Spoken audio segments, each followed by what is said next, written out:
Because I don't think Crawford's going to put him away, and I think Canelo's a much better mover than people give him credit for, and I think Crawford will be hit more and hit harder than he's ever been hit before, but I don't think he'll go out or down.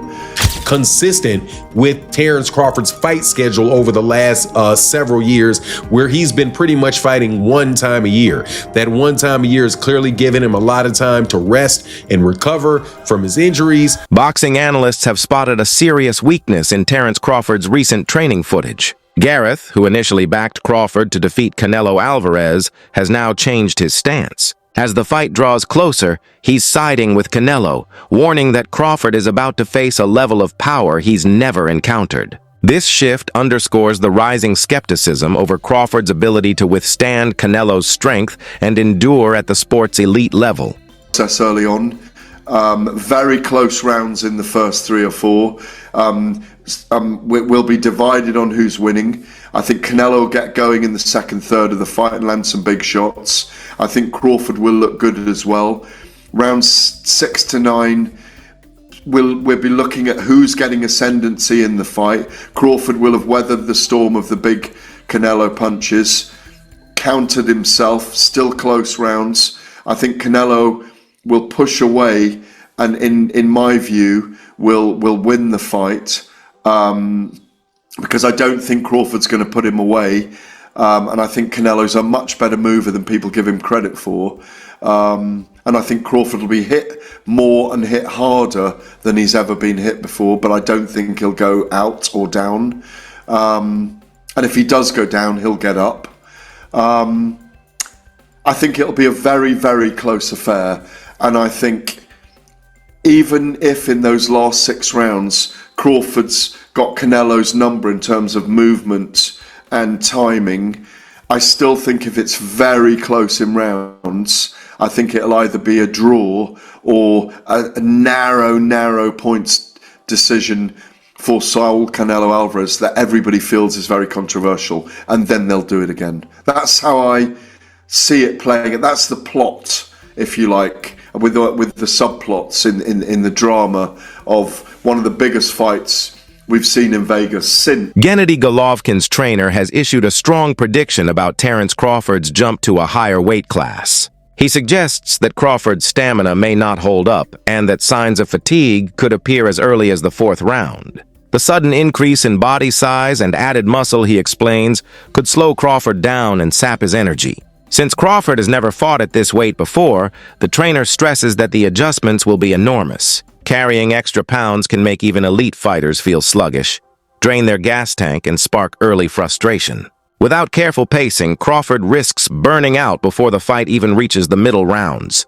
Triple G's former trainer said that Crawford's gonna be quick in the first 4 rounds, but once Canelo figures him out and actually starts hitting Terence Crawford, in which Sanchez described as, quote, like a huge truck hitting him, it'll be game over for Terence Crawford. He explained that Crawford may not have the legs for someone like Canelo in the 168-pound division. Sanchez also added that if Canelo was eventually gonna be Crawford's endgame, then Crawford should have jumped weight divisions a while back. Now, Crawford could have technically done that after the Spence fight. However, his once-a-year fight schedule prevented that from happening. Rumors are swirling that Terence Crawford may have suffered a shoulder issue during his preparation for the Canelo-Alvarez showdown.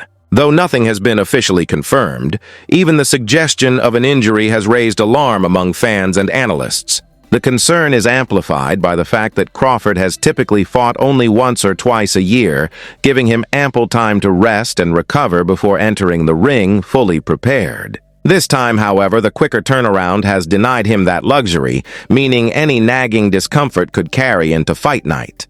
In boxing, a shoulder problem is no minor setback. Everything from punching speed and power to blocking, timing, and distance control depends on shoulder strength. Even a minor strain could blunt Crawford's combinations and weaken the impact of his shots, making it harder to earn Canelo's respect. Beyond the physical challenges, the mental weight of such an injury could make him hesitate in exchanges, a dangerous flaw against a powerful, experienced opponent like Canelo Alvarez. If the whispers are true, Crawford enters the ring at a severe disadvantage. Facing a fighter of Canelo's caliber without being at full health leaves almost no margin for error, turning an already risky challenge into an even steeper uphill battle. Solitary training camp and in every single solitary fight, a guy that is as old as Terence Crawford, 37, 38 years old, is going to have some type of injuries. They're going to have some type of old nagging type of stuff, especially a guy that works as ridiculously hard as Terence Crawford does. That was just a matter of time before wear and tear is going to start going and things are going to start popping off and going wrong, right? Also, you can tell that the reason that this is kind of consistent with Terence Crawford's fight schedule over the last several years, where he's been pretty much fighting one time a year. That one time a year is clearly giving him a lot of time to rest and recover from his injuries and gives his body time to heal up. And as a result,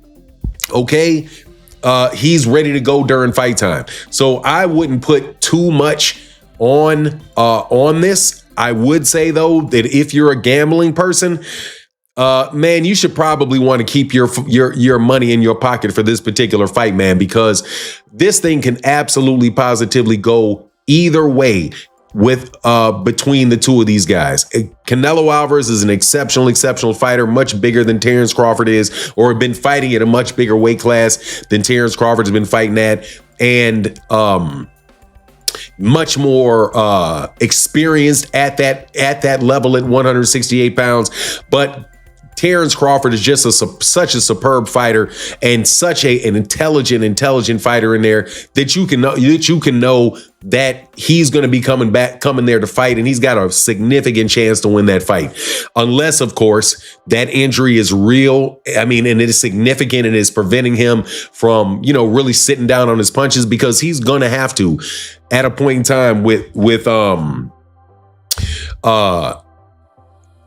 Alvarez is going to have to do something to get him up off of him. Keith Thurman has offered a grounded take on the upcoming clash, reminding fans that Canelo Alvarez, though not undefeated, remains a highly dangerous opponent. He explained that while every fighter has flaws, exploiting them is far from easy. In Thurman's view, Canelo's vast experience, polished skill set, and proven toughness make him a challenge no one can afford to underestimate. Losses, he noted, don't always diminish a career.